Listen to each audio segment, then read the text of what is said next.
ബദാമൊക്കെ ഉണ്ടോ അതിൻ്റെ കയ്യില്? ആ ഓക്കെ. തൻ്റെ പേരെന്താ?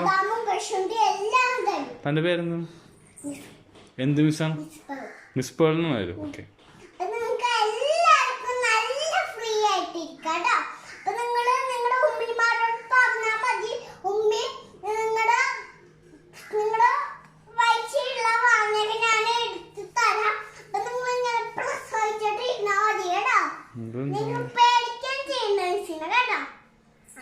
ഇവരൊക്കെ കുട്ടികളല്ലേ, ഇവരെങ്ങനെയാ പ്രസവിക്കണത്? ഇവരൊക്കെ പഠിക്കാൻ വന്നതല്ലേ.